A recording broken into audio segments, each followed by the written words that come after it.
Lust isn't just a fleeting feeling. It's not some random temptation that passes and disappears. It's a war for your heart, your mind, your soul. See, the dangerous thing about lust is that it doesn't come wearing a warning label. It shows up dressed like pleasure, like something natural, something harmless. You might even tell yourself, I'm just human. What's the big deal? But that's the lie, because lust doesn't knock on the door politely.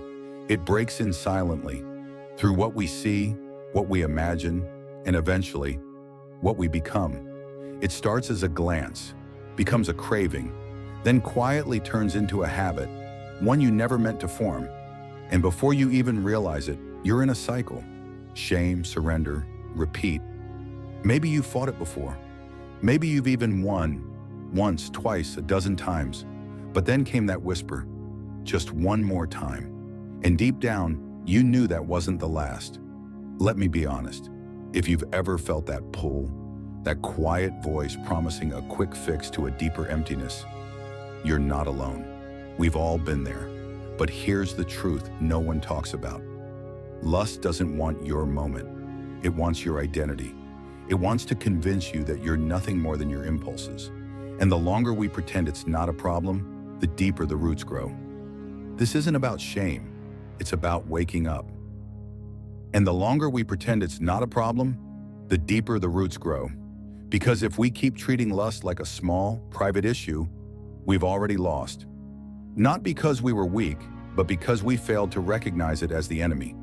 Every time we compromise, we don't just lose a moment, we lose a part of who we are. So let me ask you, are you truly fighting for what matters most inside of you? Lust isn't just temptation.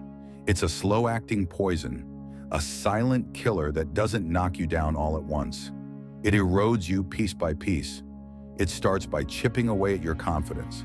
Then it creeps into your relationships. Trust begins to fracture, intimacy becomes distorted, and love turns into something transactional. Eventually, it wears down your spirit until you're left wondering, what happened to me? And here's the scary part.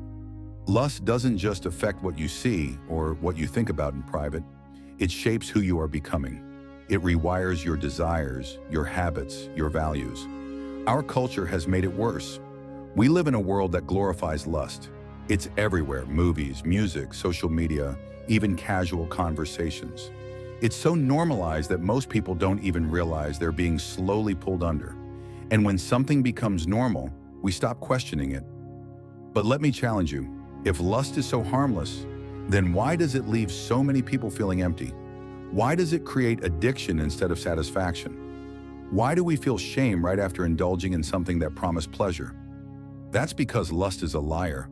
It gives you a taste of something that feels good for a moment, but demands more the next time, and more, until you're no longer choosing it, it's choosing you. I've seen it ruin lives, not with a single act, but with 100 little compromises. And that's what makes it dangerous. Because while you're busy convincing yourself, this doesn't really matter, it's already rewriting your story. So I'll ask again, what story do you want your life to tell? Let me ask you a question. Can a man scoop burning coals into his lap and not get burned? That's not just a metaphor. That's Proverbs 6:27, and it's a warning we've forgotten, because that's what lust does. It starts small, a glance, a thought, a harmless indulgence. At least that's what we tell ourselves. But fire doesn't stay small. It spreads, it scorches. And if you play with it long enough, it will consume everything in its path. Your heart, your values, your view of love. Lust doesn't just cheapen your behavior.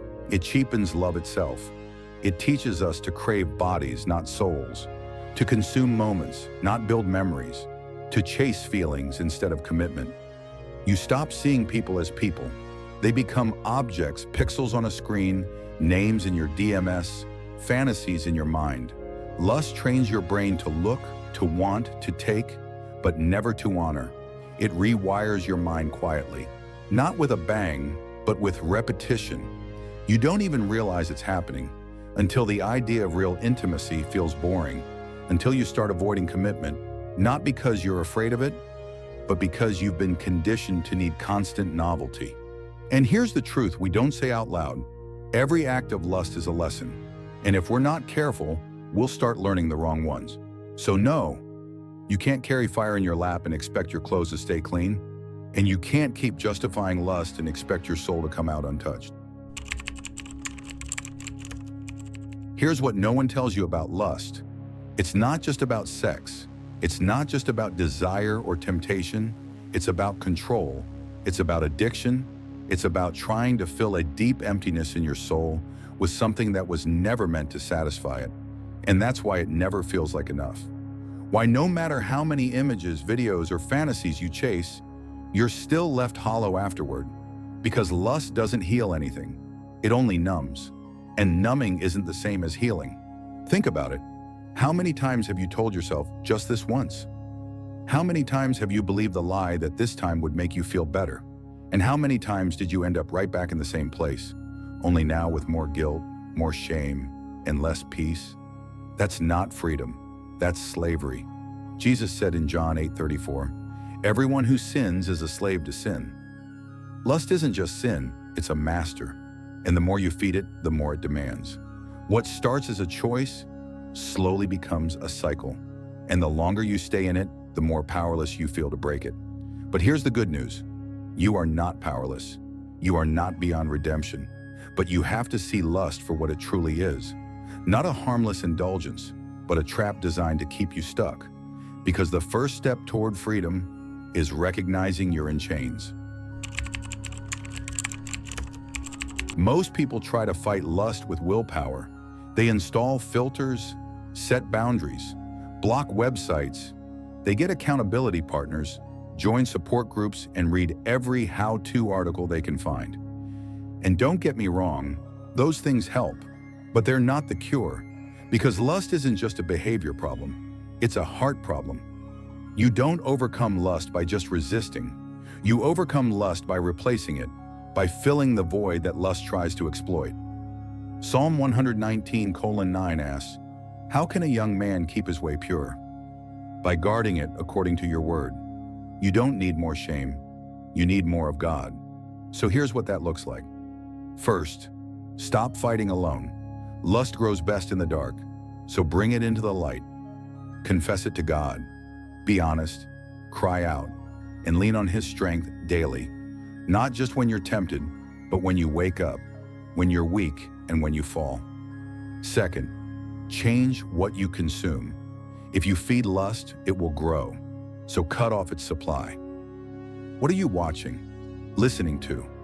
Who are you surrounding yourself with? What fills your scroll every night? Third, replace lust with love. Not just romantic love, God's love. The more you pursue Jesus, the less space sin has to live in you. And finally, get up when you fall, because you will fall. But falling doesn't define you, getting back up does. Proverbs 24:16 says, "The righteous fall 7 times, but rise again." Freedom isn't about perfection, it's about never giving up on the fight for your soul. Here's the truth. Lust doesn't just go away. It doesn't shrink with time. It grows roots. It digs deep into your habits, your desires, your identity, if you let it. You can't beat lust by ignoring it. You can't wish it away. You beat it by making a decision, a real one, to change your story starting right now. Because lust is not a passive enemy. It's patient. It will wait through your excuses, through your justifications, through every "I'll deal with it tomorrow." But while you wait, lust takes. It steals years. It destroys marriages. It wrecks confidence and crushes the spirit. And here's the most dangerous part. You don't realize what it's cost you until it's already taken too much. So let this be your line in the sand. Not just another moment of conviction, but the beginning of transformation. If you're ready to break free, say it out loud. Type it in the comments. I choose freedom. Not for a day, not for a week, but for your future, for your family, for your soul. And if this message hits something deep inside you, don't keep it to yourself. Send it to someone who's in the fight, because lust thrives in darkness, but it dies in the light. This is your moment. This is your turning point. Now the only question is, what will you do about it?